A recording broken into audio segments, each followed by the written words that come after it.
خبردار اینا، جو آج کے بعد تم میری اجازت کے بغیر اس کمرے سے نکلی، میں وہ حشر کروں گا، یاد رکھو گی، زید نے غصے سے کہا، اور وہ چاہنے کے باوجود بھی اپنا غصہ اس شدت سے اس لڑکی پر نہ نکال سکا جو سسک رہی تھی، اور اس کی سسکیاں زید کو الجھن میں ڈال رہی تھیں۔ اٹھو، اب حلیہ درست کرو اپنا۔ زید کے حکم پر اینا جی جان سے کانپ گئی، کیونکہ وہ اچھے سے اس بات کا مطلب سمجھ چکی تھی۔ اس کی شادی کو 1 ماہ ہو گیا تھا۔ زید اور اس کے بیچ بس ایک ہی تعلق تھا، اور وہ تھا زید کی ضد اور مطلب۔ نہ وہ آپس میں بات کرتے تھے، نہ اینا کو کچھ کہنے کی اجازت تھی۔ اس کمرے میں رہ کر وہ شاید ایک دن پاگل ہی ہو جاتی۔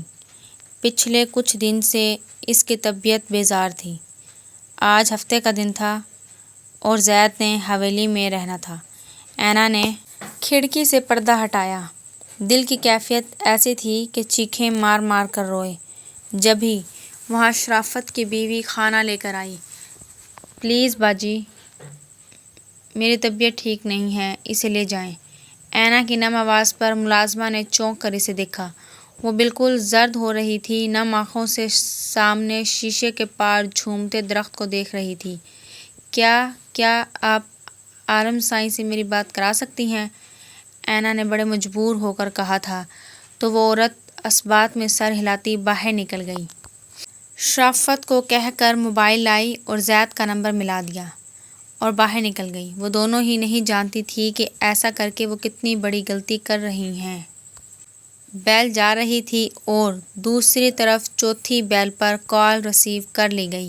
سائیں، میری طبیعت ٹھیک نہیں ہے، اینا نے سسکی لی، اور دوسری جانب دادا جان نے حیرت سے موبائل کو دیکھا۔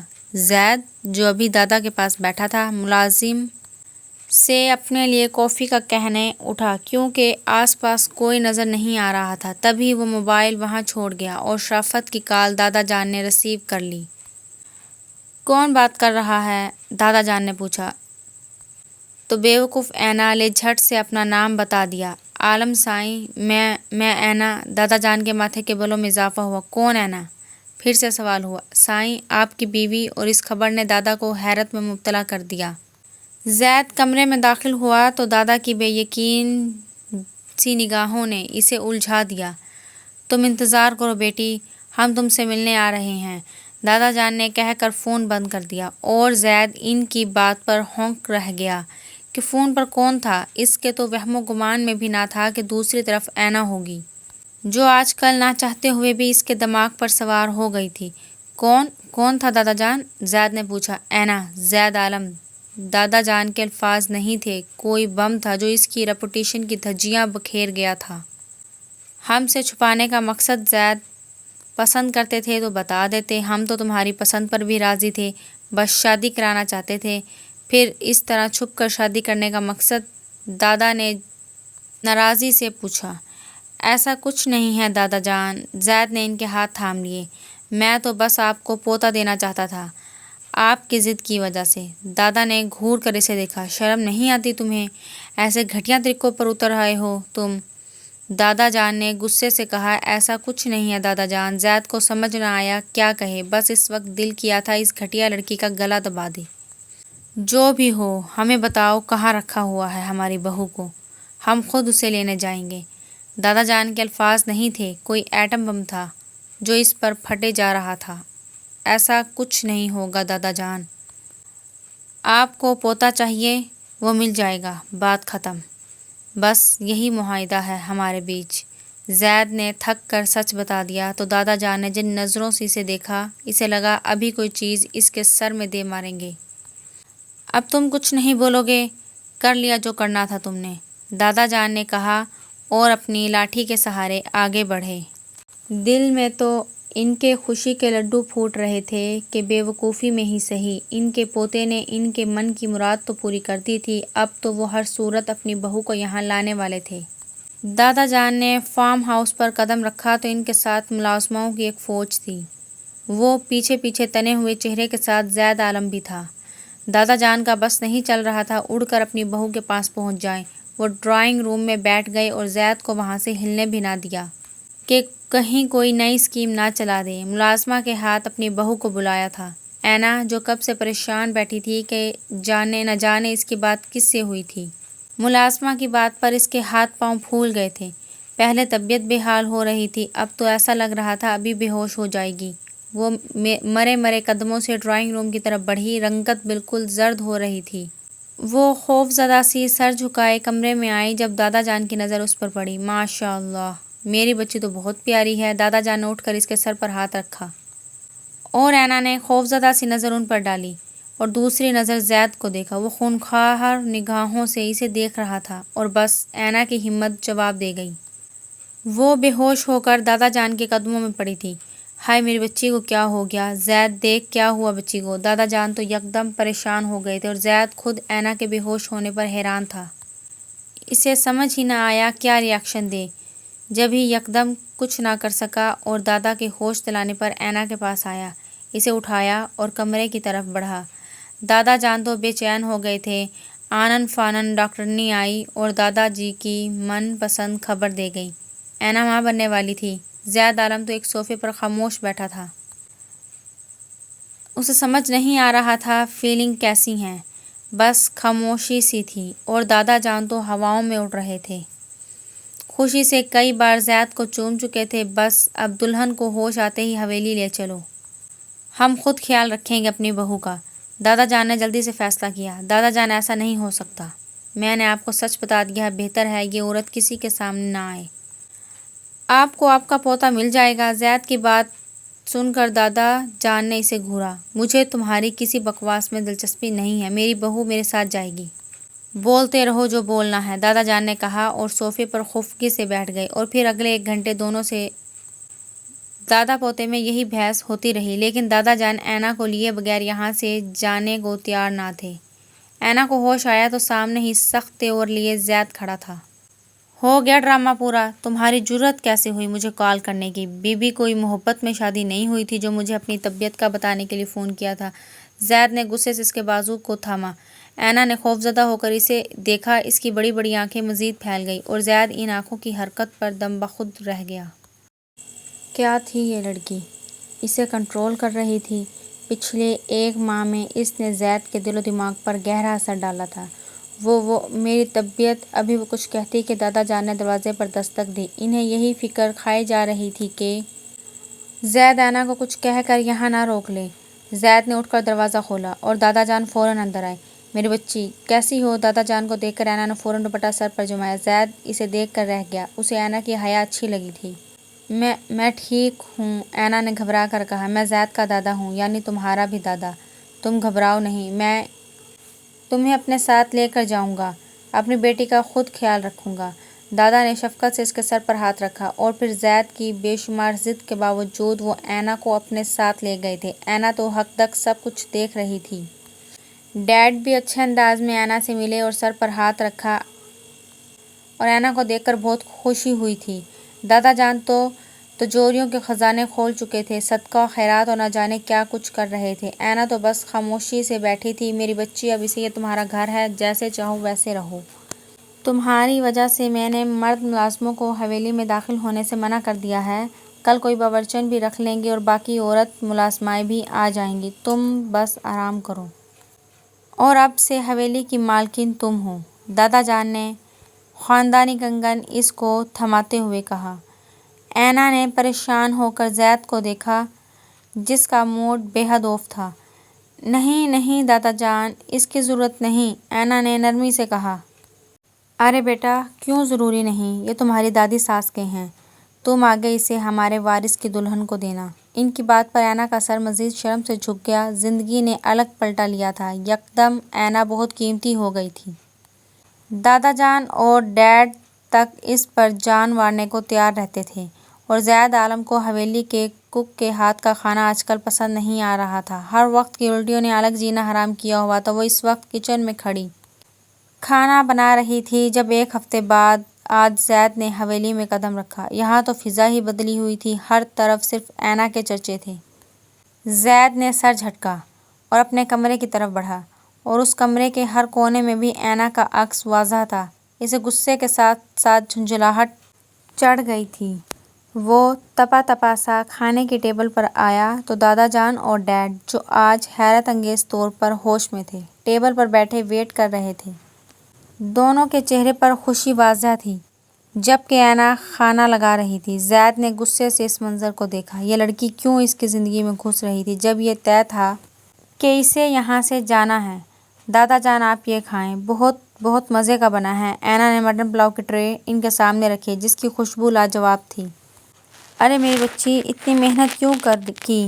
دادا کو تو اس جوان جہاں بچے کی فکر تھی۔ اینا کی سیٹی زید کو دیکھ کر بند ہو گئی اور باقی کھانا لگایا۔ اب وہ کشمکش میں کھڑی تھی کہ وہ ٹیبل پر ان لوگوں کے ساتھ بیٹھے یا نہ بیٹھے۔ اینا بیٹا، آپ زید کے ساتھ بیٹھو اور کھانا کھاؤ، ڈیڈ نے اینا کو کہا اور اینا ڈرتی ڈرتی زید کے ساتھ بیٹھ گئی۔ اس سے پہلے زید اٹھتا، دادا جان نے اس کا ہاتھ پر ہاتھ رکھ کر روکا۔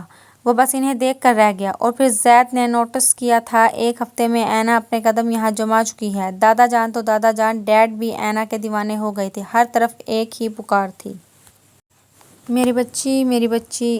کھانے کے بعد قہوہ بھی اینا نے سرو کیا اور کچن بھی اینا نے ہی سمیٹا۔ زید تو خون کھولاتا کمرے میں چلا گیا تھا۔ رات کے 11 بجے اینا ڈرتے ڈرتے کمرے میں آئی تو زید اسی کا انتظار کرتا ملا۔ غصہ اس وقت ہر جذبے پر حاوی تھا۔ اینا نے سہمی ہوئی نگاہ سے اسے دیکھا۔ زید نے اس کے دونوں بازو تھام لیے اور وقتی سے جھنجھوڑ دیا۔ مجھے بیٹا چاہیے۔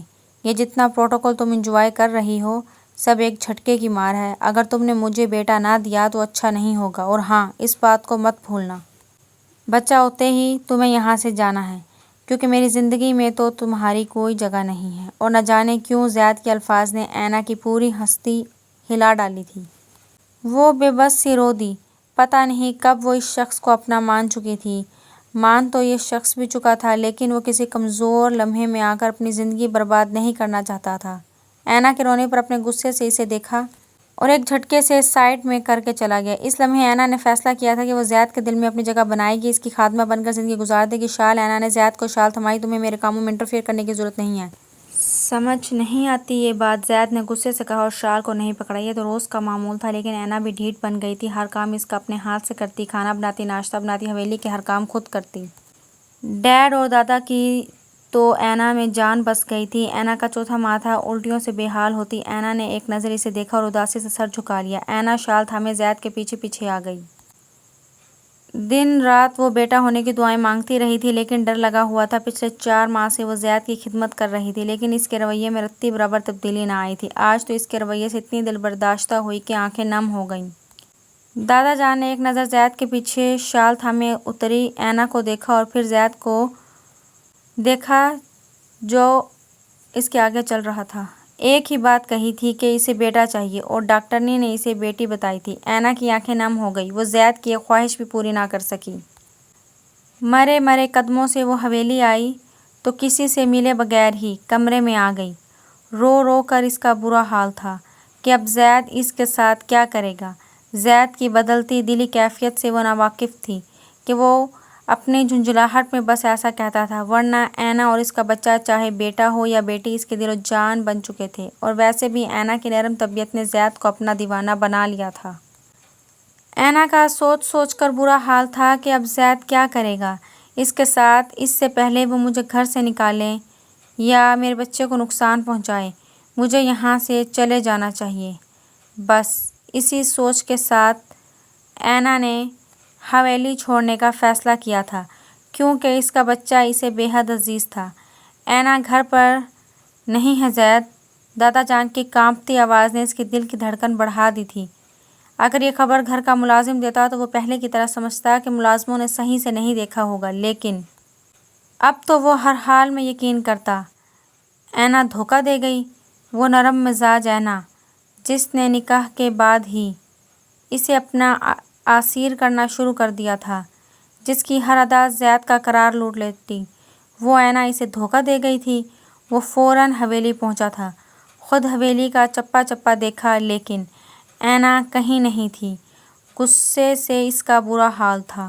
اور محبت کریں آپ اور آزادی دیں، سر کا تاج بنایا تھا اسے آپ نے، وہ بھی وہی کر گئی جو میری ماں نے کیا تھا۔ زید نے غصے سے واس توڑ دیا۔ اینا اینا ایسی نہیں ہے، دادا کی کمزور آواز گونجی۔ بس کریں دادا جان، بس کر دیں، صحیح رکھا ہوا تھا میں نے اسے فارم ہاؤس پر، پوری سیکیورٹی میں، لیکن آپ نے اسے آزادی دی۔ اب بتائیں کہاں ڈھونڈوں اسے؟ میرا بچہ بھی لے گئی ساتھ۔ زید کا بس نہیں چل رہا تھا سب کچھ جلا دے۔ میرا دل نہیں مانتا زید، اینا کے 5 ماہ میرے سامنے ہی تھے، وہ بالکل شفاف تھی۔ تم اس کے گھر جاؤ، دیکھو کہیں وہاں تو نہیں چلی گئی۔ ڈیڈ کی بات پر زید الٹے قدموں حویلی سے نکلا۔ ریش ڈرائیو کرتا وہ اینا کے کچے سے گھر کے سامنے رکا تو گھر پر تالا نہ تھا۔ وہ تیز ہوتی دھڑکنوں کو سنبھالتا اندر داخل ہوا تو سامنے اینا چارپائی پر بیٹھی رو رہی تھی۔ زید کا دل کیا اس کا منہ توڑ دے۔ کیا کر رہی ہو تم یہاں؟ زید کی سرد آواز پر اینا نے چونک کر اسے دیکھا۔ اسے بالکل امید نہیں تھی اس کی غیر موجودگی اتنی جلدی نوٹس ہو جائے گی، کیونکہ دادا اور ڈیڈ گھر پر نہ تھے۔ وہ یہاں سے کچھ ضروری سامان اٹھانے آئی تھی تاکہ اپنی ماں بہن تک پہنچ سکے یا کوئی محفوظ ٹھکانہ ڈھونڈ لے، لیکن زید وہاں پہنچ گیا تھا۔ وہ اینا ڈر کر کھڑی ہوئی۔ کیا وہ تماشا لگایا ہوا ہے؟ کیا سمجھ کر میرے گھر کی دہلیز پار کی تھی تم نے اینا بی بی؟ پہلے ہی دن وارن کیا تھا تمہیں، میرے گھر سے بھاگنے کی کوشش نہ کرنا۔ زید نے سختی سے اس کا چہرہ تھاما۔ وہ کیسے بتائے اس لڑکی کی گمشدگی نے زید کی جان نکال دی تھی۔ وہ اینا سسکی، کیا وہ منہ سے بتاؤ، تمہارے جرأت کیسے ہوئی گھر سے نکلنے کی؟ زید نے اسے جھٹکا تو وہ چارپائی پر گری اور ایک رہ اس کے منہ سے آواز آئی، میں تمہاری جان لے لوں گا اینا، تم نے میرا بھروسہ توڑا ہے، کوئی بات کرو اپنے حق میں ورنہ اچھا نہیں ہوگا اینا۔ زید کے لہجے کی کرختگی نے اینا کے اعصاب خطا کر دیے تھے۔ وہ زید سائیں آپ کو بیٹا چاہیے تھا، لیکن اینا بری طرح رو دی۔ میں ڈر گئی تھی سائیں، پلیز مجھے معاف کر دیں، میرا قصور نہیں، پلیز میری بیٹی کو بخش دیں، اسے میں خود پال لوں گی، اینا نے بری طرح روتے ہوئے کہا، اور زید تو اس کے لفظوں میں ہی پھنس گیا۔ بیٹی، اس کے لفظوں نے مدھم سے لہجے میں یہ لفظ دہرائے، آپ اسے نہ رکھیں، میں پال لوں گی، بس ہمیں نقصان نہ دیجیے گا، ہم سے اپنا نام نہ چھینیے گا۔ اینا نے اس کے آگے ہاتھ جوڑے۔ گھر چلو، زید نے کہا، بہت ہو گئے ڈرامے۔ اس کے لفظوں نے اینا کو حیران کر دیا۔ لیکن مجھے بیٹی ہو رہی ہے سائیں، آپ کو تو بیٹا چاہیے، ہماری تو حویلی میں کوئی جگہ نہیں۔ اینا نے اپنے دل کا ڈر ظاہر کیا۔ ایک بار کی بات سمجھ نہیں آتی؟ حویلی چلو، اور اینا زید عالم، دوبارہ حویلی سے نکلنے کی غلطی مت کرنا، ورنہ بات کرنے سے پہلے تمہیں سزا دی جائے گی، زید نے کہا، اور اس کا ہاتھ تھامے حویلی سے نکلا۔ اینا تو شاید حیرت سے نکل ہی نہیں پائی تھی یہ سب کیا تھا۔ وہ شخص پچھلے 5 ماہ سے بیٹے کا خواہش مند تھا، اور اب بیٹی کا سن کر بھی کوئی ری ایکشن دیے بغیر گھر لے کر جا رہا تھا، اور پھر وقت نے ثابت کیا تھا زید نے اینا کا خیال رکھنا شروع کر دیا تھا، اس کے کھانے پینے کا خیال رکھتا، نامحسوس انداز میں وہ اینا کے ارد گرد رہتا، اس کی ذرا سی تکلیف پر پاگل ہو جاتا۔ دادا جان اور ڈیڈ تو بے حد خوش تھے کہ زید نارمل زندگی کی طرف لوٹ رہا تھا۔ اینا نے بھی حویلی کی مکمل ذمہ داری اٹھائی ہوئی تھی، ہر کام اس کے مطابق ہوتا۔ ابھی بھی وہ زید کے کپڑے خود استری کر رہی تھی جب وہاں سے زید گزرا۔ یہ کیا کر رہی ہو تم؟ تمہارے کرنے کا کام ہے یہ؟ زید نے جھنجھلا کر پوچھا۔ وہ آپ کو ملازمہ وہ کے ہاتھ کا کام اچھا نہیں لگتا؟ زید کو یاد آیا کل کپڑوں میں کتنی سلوٹیں تھیں اور زید نے کتنا ڈانٹا تھا کہ اینا رونے والی ہو گئی تھی۔ تمہیں تو نہیں ڈانٹا تھا، ملازمہ کو ڈانٹا تھا، زید نے سر جھٹکتے کہا۔ ایک ہی بات ہے، اینا نے دوبارہ استری کرتے ہوئے کہا۔ زید نے اسے غصے سے دیکھا اور بولا، کیسے ایک ہی بات ہے؟ تم اپنا موازنہ ایک ملازمہ سے کر رہی ہو؟ زید نے دیوار سے ٹیک لگاتے ہوئے کہا، میری حیثیت بھی تو ملازمہ جیسی ہی ہے، آپ کی ضرورت تک یہاں ہوں، جب دل کرے گا نکال دیں گے۔ نہ جانے کیسے اینا کے منہ سے یہ الفاظ نکلے۔ دماغ درست ہے تمہارا؟ کیا فضول بول رہی ہو؟ زید نے اس کا بازو تھامتے کہا، وہی جو سچ ہے، آج تک تو آپ نے فیصلہ نہیں کیا کہ میری بیٹی کا کیا ہوگا۔ اینا نے نم آنکھوں سے اسے دیکھتے سوال کیا، کیا میرے رویے سے اب تک سمجھ نہیں آیا کہ میری بیٹی مجھے کس قدر عزیز ہے؟ تمہیں کچھ سمجھ کیوں نہیں آتا؟ ہر بات کو بیان کرنا ضروری نہیں ہوتا، زید نے اس کی آنکھوں میں دیکھتے ہوئے کہا۔ آپ سچ کہہ رہے ہیں؟ اینا نے حیرت سے سوال کیا، کیونکہ وہ زید کی خود میں دلچسپی کافی دنوں سے محسوس کر رہی تھی۔ مجھے دھوکہ مت دینا اینا، پلیز، بڑی مشکل سے عورت پر بھروسہ کیا ہے، میرے بھروسے کو مت توڑنا۔ اینا کو گلے لگاتے ہوئے اس نے کہا، میں آپ کو کبھی نہیں چھوڑوں گی زید، جان دے دوں گی لیکن بے وفائی نہیں کروں گی۔ اینا نے جیسے یقین دہانی کرائی، اینا آئی لو یو، زید نے دل کے ہاتھوں مجبور ہو کر کہا۔